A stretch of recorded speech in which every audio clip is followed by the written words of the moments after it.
سورہ ابراہیم کی آیت نمبر 7 ابھی تلاوت کی گئی ہے۔ اس آیت مبارکہ میں خوشحالی کے حاصل کرنے، نعمتوں میں اضافے، دل کے سکون اور دنیا کے اسباب اور وسائل میں بڑھوتری کا نسخہ بیان کیا گیا ہے کہ اس دنیا میں انسان اپنی نعمتیں کیسے بڑھا سکتا ہے، اپنے وسائل کیسے بڑھا سکتا ہے، خوشحالی کیسے حاصل کر سکتا ہے، دل کا اطمینان اور سکون کیسے حاصل کر سکتا ہے، اس کا نسخہ سورہ ابراہیم کی آیت نمبر 7 میں بیان کر دیا گیا۔ ارشاد باری تعالی ہے وَإِذْ تَأَذَّنَ رَبُّكُمْ لَئِن شَكَرْتُمْ لَأَزِيدَنَّكُمْ، کہ تمہارے رب نے یہ فیصلہ سنا دیا کہ اگر تم شکر کرو گے، اگر احسان مانو گے تو میں تمہیں اور دوں گا۔ وَلَئِن كَفَرْتُمْ، اور اگر تم ناشکری کا رستہ اختیار کرو گے، إِنَّ عَذَابِي لَشَدِيدٌ، تو بے شک میرا عذاب بہت سخت ہے۔ شکر گزاری نعمتوں میں اضافے کا ذریعہ ہے۔ شکر گزاری کا مطلب کیا ہے اور شکر کی وہ کون سی صورت ہے جس کی وجہ سے نعمتیں بڑھتی بھی ہیں اور دل کا اطمینان اور سکون بھی ملتا ہے، یہ سمجھنے کی ضرورت ہے۔ اور یہ میرے محترم بھائی اور دوستو، یہ کسی پیر فقیر کا بتایا ہوا نسخہ نہیں ہے، یہ اللہ عز و جل کا بتایا ہوا نسخہ ہے۔ ہم لوگوں سے وظیفے پوچھتے ہیں، ورد پوچھتے ہیں، تعویذ لیتے ہیں، یہ اللہ عز و جل نے اپنی عظیم کتاب، جو سچی کتاب ہے، جو حق ہے، اس میں اللہ نے یہ روحانی نسخہ بتا دیا کہ اگر نعمتوں کو بڑھانا چاہتے ہو، اگر سکون قلب چاہتے ہو ہے، تمہیں شکر گزار بننا ہے، شکر ادا کرنا ہے۔ شکر ادا کرو گے، نعمتیں بڑھیں گی۔ شکر کیا ہے؟ شکر ایک تو زبان سے ہوتا ہے، الحمدللہ، یا اللہ تیرا شکر ہے، یا اللہ تیرا احسان ہے، زبان سے اللہ کا شکر ادا کرنا، یہ بھی ٹھیک ہے۔ شکر دراصل ایک احساس کا نام ہے، ایک کیفیت کا نام ہے، اور وہ کیفیت اور وہ احساس یہ ہے کہ انسان اپنے حال پہ خوش رہے، جو اللہ نے اسے دیا ہے اس پر خوش رہے، انسان ہمیشہ ان نعمتوں کو یاد رکھے جو اس کے پاس ہیں، اور ان نعمتوں کی وجہ سے افسردہ نہ ہو جو اس کے پاس نہیں ہیں۔ جو پاس ہے اس پر خوش رہے، اس کو شمار کرے، اس کو گنے کہ میرے پاس یہ بھی ہے، میرے پاس یہ بھی ہے، اور جو نہیں ہے اس کا تذکرہ کر کے اور اس کو یاد کر کے افسردہ نہ ہو، جو نہیں ہے اس کی وجہ سے افسردہ نہ ہو، جو ہے اس کی وجہ سے خوش ہو۔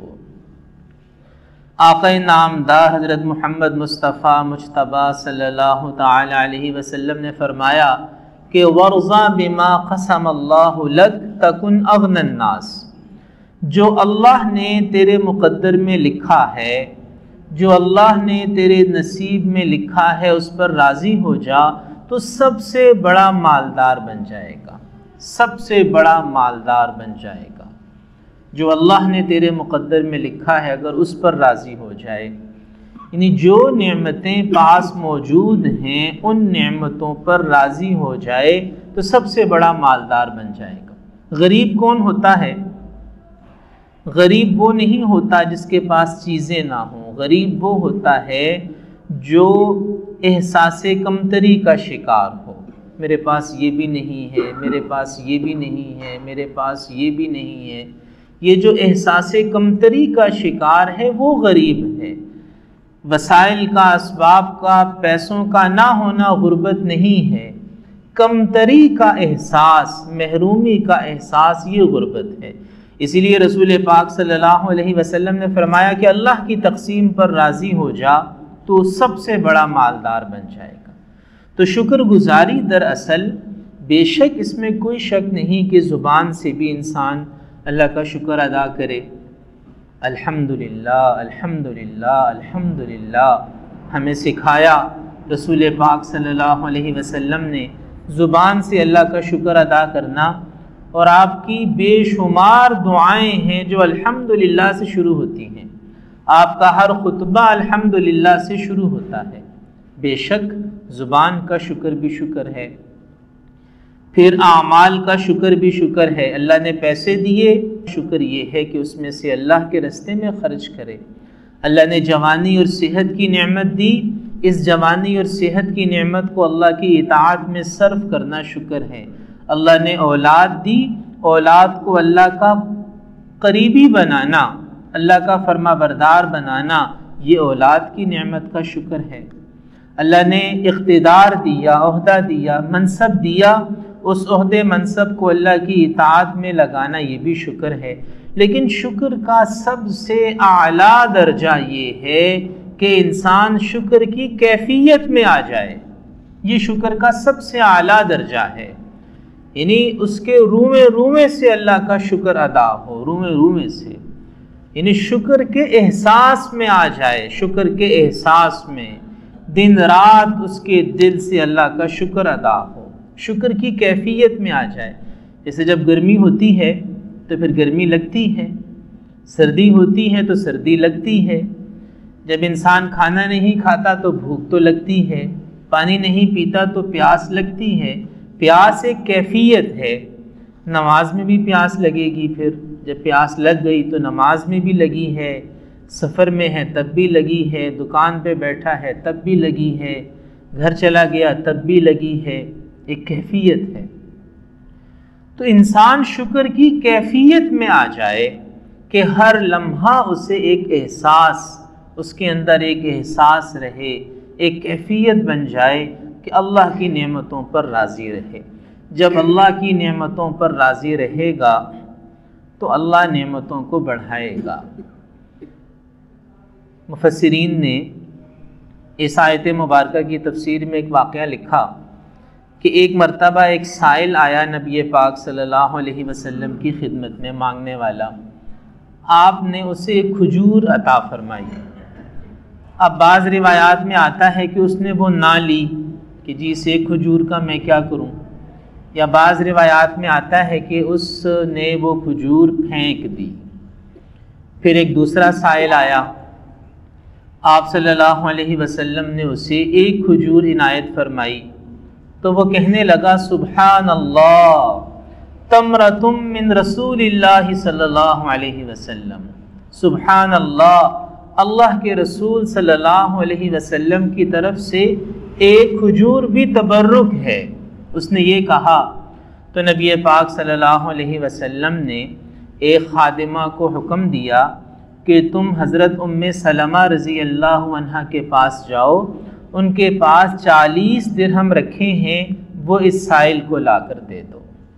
لَإِن شَكَرْتُمْ لَأَزِيدَنَّكُمْ، اگر تم شکر گزار بنو گے تو ہم نعمتوں کو بڑھائیں گے۔ اس نے شکر گزاری کا مظاہرہ کیا، نبی پاک صلی اللہ علیہ وسلم نے اسے 40 درہم یعنی 40 چاندی کے سکے عطا فرمائے۔ تو یہ ہے شکر گزاری، نعمتوں میں اضافے کا ذریعہ اور دل کے سکون کا ذریعہ۔ آج دنیا میں سب سے زیادہ جو عمومی بیماری ہے وہ ہے ذہنی تناؤ، ذہنی دباؤ، ڈپریشن، سٹریس۔ انسان کا ذہن بے چین ہے، ذہن دماغ بے سکون ہے، یہ آج کے زمانے کی سب سے عام بیماری ہے، اور اس بیماری کا علاج ہے شکر گزاری، کہ انسان اپنے پاس موجود نعمتوں پر راضی ہو جائے۔ جیسے حدیث میں آیا کہ دنیا کے معاملے میں اپنے سے نیچے والوں کو دیکھے اور دین کے معاملے میں اپنے سے اوپر والوں کو دیکھے، کبھی بھی ناشکری میں مبتلا نہیں ہوگا۔ آج ہمیں دیکھنا چاہیے کہ ہم اللہ کی کتنی نعمتوں سے فائدہ اٹھا رہے ہیں، اور دنیا میں کروڑوں انسان ایسے ہیں، کروڑوں انسان جو ہم سے بہت کم تر زندگی گزارنے پر مجبور ہیں۔ لوگ پانی سے محروم ہیں، لوگ پہننے کے لیے مناسب کپڑوں سے محروم ہیں، لوگ کھانے کے لیے اپنی مرضی کے کھانے سے، پیٹ بھر کے کھانے سے لوگ محروم ہیں۔ ہم تو انہی نعمتوں کا حق ادا نہیں کر سکتے، کھانے کی نعمت، پانی کی نعمت، کپڑوں کی نعمت جو میسر ہے، ہم تو اس کا ہی شکر ادا نہیں کر سکتے، وگرنہ تو اللہ کی نعمتیں ہر آن بارش کی طرح برس رہی ہیں۔ تو جو پاس ہے اس پر راضی ہو جائے، شکر گزار بن جائے، تو فوری فائدہ یہ ہے کہ دل سکون سے بھر جائے گا۔ وہ جو بے چینی کی بیماری ہے، ذہنی دباؤ اور ذہنی تناؤ کی بیماری ہے، سب سے پہلا فائدہ تو یہ ہوگا کہ فوری فائدہ کہ اس سے باہر نکل آئے گا، اور دوسرا فائدہ یہ ہوگا کہ لَأَزِيدَنَّكُمْ، اللہ اس کی نعمتوں کو پھر بڑھائے گا، اور یہ اللہ کا وعدہ ہے، اور یہ اللہ نے یہ وعدہ بڑی تاکید کے ساتھ کیا ہے، اور اللہ اپنے وعدے کے خلاف نہیں کرتا ہے۔ یہ اللہ کا وعدہ ہے کہ اللہ اس کی نعمتوں کو بڑھائے گا، اور جو رب کا شکر ادا کرنا شروع کر دے گا پھر اسے انسانوں کا شکر ادا کرنے کی بھی عادت پڑ جائے گی۔ آج ہم ناشکرے لوگ ہیں، بیوی خامند کا شکریہ ادا نہیں کرتی، خامند بیوی کا شکریہ ادا نہیں کرتا، اولاد ماں باپ کا شکریہ ادا نہیں کرتی، بلکہ اولاد کہتی ہے کہ آپ نے ہمارے لیے کیا ہی کیا ہے، بیوی یہ کہتی ہے کہ آپ نے بنایا ہی کیا ہے، اور خامند یہ کہتا ہے کہ تجھ سے تو مجھے آج تک کوئی سکون ہی نہیں ملا۔ افسر کو ماتحتوں سے شکایت ہے، ماتحتوں کو افسر سے شکایت ہے، حکومت کو رعایا سے شکایت ہے، رعایا کو حکومت سے شکایت ہے۔ ناشکرے جو رب کا ناشکرہ ہوتا ہے وہ لوگوں کا بھی ناشکرہ بن جاتا ہے، اور جو رب کا شکر گزار بن جاتا ہے اسے لوگوں کے اندر بھی خیر ہی خیر نظر آنا شروع ہو جاتی ہے۔ اللہ پاک ہمیں قرآن مجید کو سمجھ کر اس پر عمل کرنے کی توفیق عطا فرمائے۔